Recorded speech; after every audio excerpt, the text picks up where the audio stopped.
इतना घुला कि पहले भी पति उतना प्यार नहीं किया होगा जितना ये मुझे प्यार में फंसाया।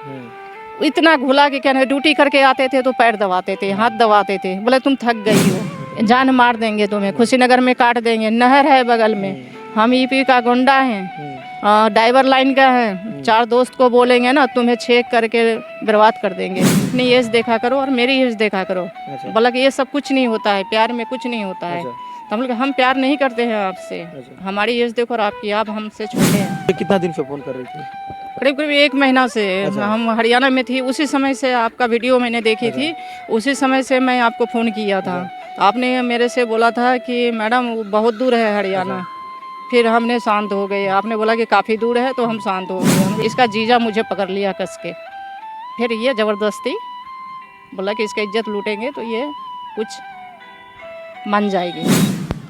सभी को नमस्कार, आप देख रहे हैं डिजिटल भारत। मेरे साथ एक पीड़ित महिला हैं जो काफ़ी दिनों से मुझे फ़ोन लगा रही थी, करीबन लगभग 10 दिन से मेरे कांटेक्ट में थी। ये महिला हरियाणा रहती हैं और हरियाणा से फ़ोन करती थी। अभी ये जनपद कुशीनगर में आई हैं। अब मुझे कितना दिन से फ़ोन कर रही थी? करीब करीब 1 महीना से। हम हरियाणा में थी, उसी समय से आपका वीडियो मैंने देखी थी, उसी समय से मैं आपको फ़ोन किया था। तो आपने मेरे से बोला था कि मैडम वो बहुत दूर है हरियाणा। फिर हमने शांत हो गए, आपने बोला कि काफ़ी दूर है तो हम शांत हो गए। हम चलो क्या लगता था मैं कभी मिलूंगा? मुझे ऐसा लगता था कि आप इंसाफ दिलाओगे। फिर हमने वहाँ से हमने हरियाणा से इतना दिन में टाइम मिला मुझे, फिर यहाँ आके हमने आपको फ़ोन किया कल कि हमें इंसाफ दिलाएगा कम से कम। तो मैं आया। हाँ, तब आप आए। काफ़ी बार मैंने फ़ोन किया, बार बार फ़ोन किया, तब आपने आए। दोस्तों, ये महिला सिंधु यादव जी हैं जो पूर्णिया की रहने वाली हैं और पूर्णिया में इनके पति जी ये हरियाणा में रहा करते थे, इनके पति और ये भाड़ा के रूम लेकर। लेकिन कुछ समय पहले 6-5 साल पहले आपके पति का देहांत हो गया। हाँ, 4 साल पहले 4 साल पहले इनके पति का देहांत हो गया। इनके रूम के बगल में एक कुशीनगर का लड़का रहता था और इनसे प्यार के झांसा देकर जब इनकी पति का देहांत हो गया, इनको प्यार के झांसा में देकर और इनसे शादी करने का चक्कर में इनके साथ बलात्कार किया। पूरी घटना इनसे ही पूछेंगे। जी, क्या नाम है आपका? सिंधु देवी। अच्छा, आपका शादी कहाँ हुआ था? मेरा शादी अहमदाबाद में हुआ था। अच्छा, बिहार में ही। उनका मौत कैसे हुआ? हार्ट अटैक से। और आप लोग हरियाणा में ही रहते थे? हाँ, हम लोग हरियाणा में रहते थे। उसके बाद क्या हुआ? उसके बाद में पति मरने के बाद श्राद्ध उराद्ध हमने किए। अच्छा। कर्जा काफ़ी हो गया था। अच्छा। फिर उसके बाद में हम हरियाणा आ गए थे कि कर्जा भी काफ़ी थे हमारे ऊपर और फिर बच्चे भी पढ़ाना था मुझे। घर कितने भी बच्चे हैं आपके? 3 बच्चे हैं, 2 लड़का 1 लड़की। अच्छा, उसके बाद फिर हम हरियाणा रहने लगे, ड्यूटी कर रही थी। और फिर ये चंदन मेरे से बोलने लगा कि तुम हमसे शादी कर लो। तो हमने मना कर दिया कि नहीं, शादी हम नहीं करेंगे। अच्छा। तो बोला क्यों नहीं करोगी? तो हम लोग तो अपनी एज देखा करो और मेरी एज देखा करो। अच्छा। बोला कि ये सब कुछ नहीं होता है, प्यार में कुछ नहीं होता है। तो हम लोग हम प्यार नहीं करते हैं आपसे, हमारी एज देखो और आपकी, आप हमसे छोटे हैं। आपकी उम्र कितना है? हमारी 45-46 साल हो रहा है मेरा भी। और उस लड़के का कितना था? उसका भी 33-34 साल है। अच्छा। तो बोलता है कि हमें कोई फ़र्क नहीं पड़ता है, हमें कोई फ़र्क नहीं पड़ता है, तुम्हें क्यों फ़र्क पड़ता है? हम ये सब चीज़ नहीं मानते हैं। 5 साल 10 साल छोटे हैं या बड़े हैं, हम नहीं मानते हैं। तो हम बोले कि आप नहीं मानते हैं, हम तो मानते हैं। तो बोल रहा है कि नहीं नहीं, हमसे शादी कर लो। इसका जीजा उजा भी मेरे पीछे काफ़ी पड़े हुए थे। अच्छा। राजेश कुमार, शैलेंद्र कुमार और दीपलाल। और हाँ, लड़का कुशीनगर में कहाँ का रहने वाला है? गांव सुगही, पोस्ट ऑफिस पटरौना। हाँ जी, और थाना रविंद्र नगर, जिला कुशीनगर, यूपी। अच्छा। और उसके बाद तब क्या हुआ जब आपसे वो प्यार का ढोंग रचा रहा था? तो उसके प्यार बाद के ढोंग रचा रहा था, मैंने मना कर दिया। उसके बाद में 2 दिन के बाद हमारी कमरे में 9:30 बजे रात में ये आ गया। अच्छा। हम खाना बना रही थी, गर्मी का मौसम। ये आ गया, मेरे बाजू पकड़ लिया, बोलता है कि शादी करोगे या नहीं करोगे? हमने बोला कि शादी नहीं करेंगे। बोला नो यस बोलो। हम बोले कि अगर नो कर दूँ तो? बोला तुम्हारी जान मार दूंगी यहीं पे, कोई देखने के लिए भी नहीं आएगा ना, तुम्हारे आगे पीछे सपोर्ट है, कोई तो है ही नहीं। तो हम बोल रहे कि हमारी सपोर्ट नहीं है, पुलिस तो है। तो बोलता है कि पुलिस तक हम जाने के लिए देंगे तभी तो तुम पुलिस तक जाओगी, हम जाने देंगे नहीं पुलिस तक। हमने उससे बहुत बहसबाजी की है। बहसबाजी करने के बाद मेरे मुंह दबा दिया वो। उसके बाद में अपने जीजा को बुला लिया, राजेश कुमार को बुला के और शैलेंद्र कुमार को बुला लिया। बुला के बोलता है इसको पकड़ो। शैलेंद्र तो गेट पे खड़ा रहा, इसका जीजा मुझे पकड़ लिया कस के फिर ये ज़बरदस्ती बोला कि इसका इज्जत लूटेंगे तो ये कुछ मान जाएगी। अच्छा। वो ज़बरदस्ती ऐसे काम किया, अपना पूरा किया, हवस पूरा किया।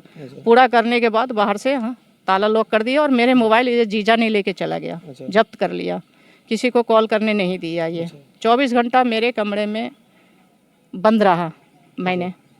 हमने बोले ताला खोलो, ताला खोलो, ताला नहीं खोला, ना चिल्ला नहीं दिया, कुछ नहीं। वो मेरे साथ ही रहा। ऑनलाइन खाना मंगा देते थे और हम लोग खाते थे अंदर। ऑनलाइन जोमेटो से और स्विगी से खाना मंगाता था? हाँ, ऑनलाइन से। आपको बाहर नहीं जाने देता? नहीं, बाहर वो भी नहीं जाता था, बाहर अंदर ही थे। हमारी कमरे में बेड थे, अंदर ही थे, वो भी अंदर थे। उसके बाद में 24 घंटे के बाद तीसरा दिन हमें नहा धो करके हम बोले कि ड्यूटी छूट जाएगा, ड्यूटी जाना है हमें। तो वो बोला कि तुम मुंह नहीं खोलोगी, कंपनी में जा रहे हो, किसी को कान में भनक नहीं लगना चाहिए कि हमने ऐसे किए। अगर भनक लग जाएगी तो तुम फिर मारा जाओगे। और आगे पीछे तुम्हारी कोई सपोर्ट नहीं है यहाँ, ना कोई रिश्तेदार तुम्हारी रह रहा है। जो भी कुछ हूँ तो मैं ही हूँ। तो हम बोले कि क्यों किसी से हम बताने जाएंगे, नहीं बताएंगे। डर गए हम, जब चाकू को दिखाया तो हम डर गए उससे। चाकू भी दिखाया था? हाँ, तब हमने डर गए। डरने के बाद फिर मेरे मोबाइल वो दे दिया, मोबाइल दिया तो सिम निकाल लिया मेरे मोबाइल से। वो अपना सिम निकाल लिया, मेरा वाला सिम निकाल दिया। वो अपना वाला सिम एक नया लेकर के डाल दिया, अपना नाम का सिम मेरे में डाल दिया और मेरा सिम ले लिया। वो बैंक से अटैच था मेरी सिम। लेने के बाद में फिर वो शाम को चेक इन करता था मोबाइल। हम ड्यूटी से आते थे, वो चेक करता था। क्या चेक करता था मोबाइल कि मोबाइल में किसका फ़ोन आया है, किसको क्या बात किया है, रिकॉर्डिंग चालू रखता था उसमें। किससे क्या बात किया है। हम किसी के पास फ़ोन ही नहीं करते थे, कहीं नहीं फ़ोन करते थे, सिर्फ अपना ड्यूटी जाना, ड्यूटी से घर आना, फिर घर से ड्यूटी जाना, किसी से मतलब नहीं। फिर उसके बाद में शाम के टाइम फिर मेरे कमरे में आए और कहता है कि दिखाओ मोबाइल दिखाओ। हमने मोबाइल दे दी, लो। वो रिकॉर्डिंग फिट करके रखता था, किससे बात हुआ है, क्या हुआ है कंपनी में। हम कुछ नहीं बोलते थे, मतलब ही नहीं था हमें। ड्यूटी से मतलब था, सिक्योरिटी लाइन में ड्यूटी से मतलब था। फिर उसके बाद में वहाँ पे बार बार ये गलत संबंध होने लगा। मैंने ठेकेदार था वहाँ के। आपकी मर्जी से होता था कि बस उसकी ही मर्जी से? उसके मर्जी से, हमारी मर्जी से नहीं। हमारी मन भी नहीं करता था। बस एक ही चीज़ हम दिखाई हमें दे रहा था कि हमारी फैमिली में क्या कहेगा। हमने बोले कि हमारी फैमिली क्या कहेगा और रिश्तेदार क्या कहेगा, ये चीज़ हो गया क्या कहेगा। ये शादी के लिए बोल रहा है, फिर गलत कर्म भी कर लिया, फिर क्या कहेगा अगर जान जाएगा। तो बस यही चीज़ हमें खाए जा रहा था सोच के। और ये क्या कहता था लड़का जो है, ये क्या कहता था आपको? ये कहता था कि तुम्हें धोखा नहीं दूंगी मैं, कभी धोखा नहीं दूंगी। जो मरण जीवन तुम्हारी साथ हूँ मैं, ये सब टेंशन तुम छोड़ दो एकदम। फिर मेरे बच्चों से फिर लड़ाई कर दिया, ये लड़ाई भी कर दिया। लड़ाई करने के बाद झगड़ा कर दिया। 2 बार मेरी मायके होके आया है ये मेरे घर पे। आप लेके गई हैं? मेरे साथ गया था ये। हम मना किए थे, फिर भी मेरे साथ गया था। बोला कि नहीं जाऊंगी, तुम्हारे पति हूँ, मैं जाऊंगी। वहाँ पे क्या बन के गया था? आपके घर जब गया? हमारे घर गया था, वहाँ दोस्त बन के। बोला कि हम किसी से नहीं बताएंगे कि तुमसे हम ऐसा किए हैं, हम किसी से नहीं बताएंगे। लेकिन जिसके बच्चे बड़े हो तो जान ही जाएगा। आप शादी भी किए थे आप दोनों लोग? कोर्ट में या मंदिर में? कहाँ क्या कैसे हुआ था? नहीं, कोर्ट वोट में शादी नहीं किए, कोर्ट वोट में नहीं शादी की है। ये शादी का झांसा दिया, लेकिन शादी उदी हम नहीं किए। और झांसा देते रहा, बोल रहा है कि पैसे कमाओ, हम बढ़िया बिल्डिंग बनाएंगे।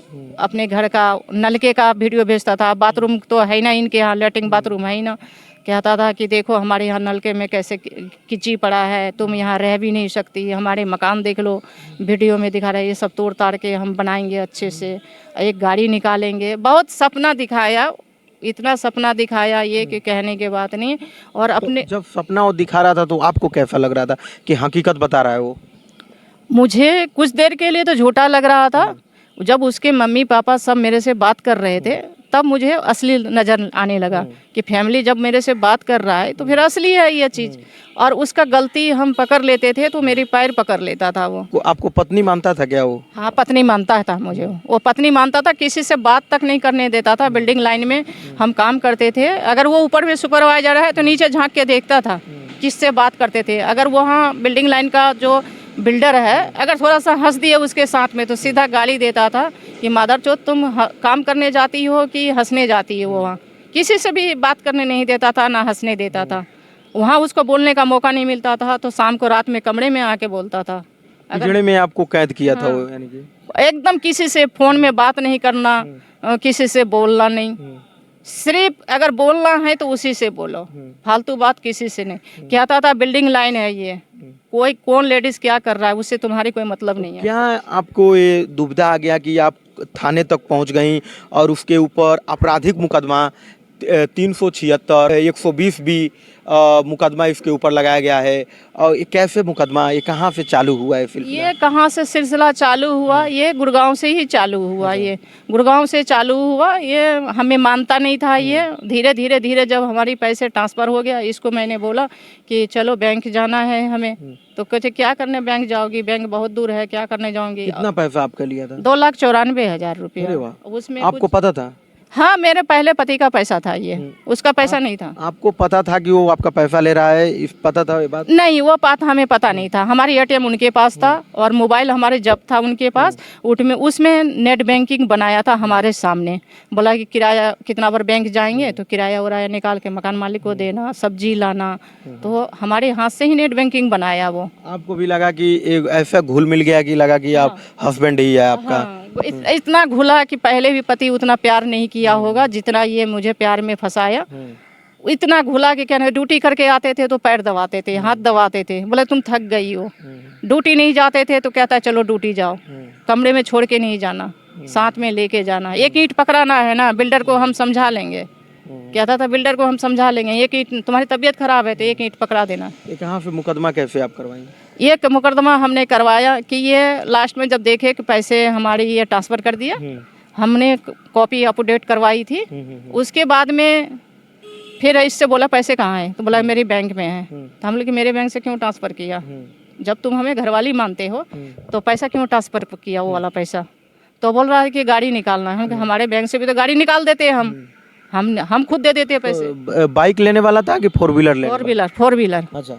और वो धीरे धीरे पैसे को सारा ट्रांसफ़र कर रहा था घर, उसके बैंक में भी नहीं था, सारा पैसे ट्रांसफ़र कर रहे थे। जब इसका अकाउंट नंबर मुझे मिला सारा, तब बवाल मच गया कि इसके बैंक में तो सारा पैसा ट्रांसफ़र हो गया। फिर बिल्डर से मैंने बात किया कि मेरी सैलरी, बोला तुम्हारी सैलरी तो ये ले रहा है, चंदन बाबू ले रहा है, तुम्हें देता नहीं है। हम कहाँ देता है सर, हमें तो 1 रुपया नहीं देता है, और साथ में सब्जी उब्जी लाने के लिए साथ में जाता है, वहीं से सब्जी दिला देता है। जब भी कहते थे हमारी सैलरी तुम्हारी पति हूँ। तो खाना अलग बनता था कि एक ही में बनता था? एक साथ में खाना, एक साथ में सोना, और उसका कपड़े भी धोना, हर काम करना उसका, यानी नौकरानी जैसे करता है ना उस तरह से हमसे। कितने साल तक आपके साथ हो रहा? 3.5 साल तक। और उसके बाद थाने में जब गई, और जब फर्जीवाड़ा इनके साथ हो गया तो ये थाने में गई। थाने में क्या कह रहे थे लोग? थाने में ये तो भाग लिया था वहाँ से, हरियाणा से। हाँ, थाने से भाग गया ये पता। जब हमारे केस को दबाने का कोशिश किया, कहता है तुम अपने एज देखो, तुम्हारी बच्चे हैं उनका एज देखो, तुम क्या बिल्डिंग में सब रहेगा तो तुम सबको फंसाओगी क्या? पुलिस वाली ऐसे हमसे कह रहा था। हम लोग ऐसा कुछ नहीं है, जो गलत है गलत है, जो गलत किया है गलत है।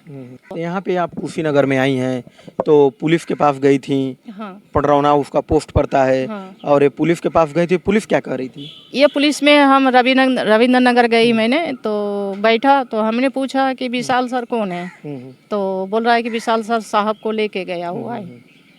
तो हमने इंतज़ार किए, जब इंतज़ार किए तो आया, तो मैंने मिला उससे, तो कह रहा था कि एक एप्लीकेशन लिख के बोलो इसको, एक एप्लीकेशन लिखेगा और लिख के देगा थाने में।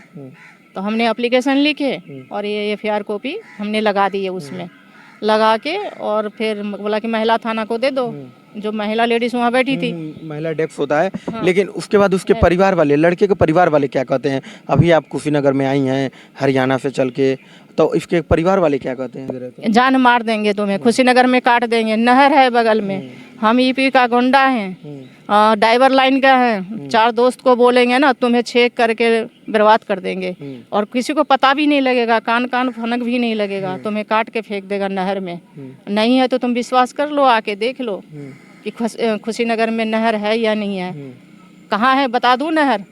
बोलता है कि हॉस्पिटल से थोड़ा सा आगे जाओगी ना, नहर है वहाँ, देख लेना जा करके, भिसवा हॉस्पिटल के पास नहर है। हमें तो ये सब भी पता नहीं है कहाँ नहर है, कहाँ क्या है।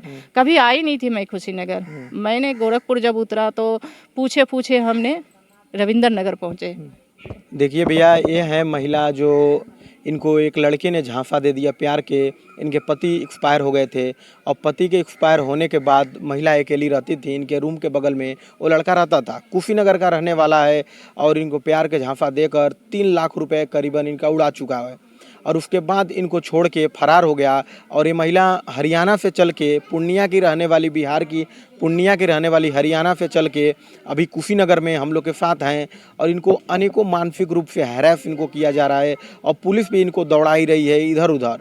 लेकिन हालांकि वही बात है कि किसी भी लड़के से अगर बातचीत करते हैं, प्यार मोहब्बत करते हैं तो सोच समझ के करना चाहिए, क्योंकि लड़के और लड़कियां अनेकों प्रकार के झांसा में आपको लेंगे, लेकिन झांसा में नहीं आना चाहिए। हालांकि ये गई थी हरियाणा कोर्ट में वहाँ पे भी पुलिस इनको दौड़ाई, यहाँ पे जाइए वहाँ पे जाइए। लेकिन जब पढ़ाई किए रहेंगे, अपने अधिकारों को जानेंगे, जब संविधान पढ़े रहेंगे तो पता रहता है। इनको दौड़ाया गया, करीबन 4-5 पुलिस स्टेशन दौड़ाया गया और तब जाके इनके मुकदमा जज साहब के पास, बड़े ऑफिसर के बाद एसपी के पास लेटर डाल दी। उसके बाद जज साहब इनका 164 का बयान लेते हैं। उसके बाद 376 और 120B के तहत मुकदमा लिख देते हैं और मुकदमा लिखने के बाद पुलिस, हरियाणा की पुलिस यहाँ कुशीनगर ज़िले में आती है, लेकिन वो लड़का फरार रहता है।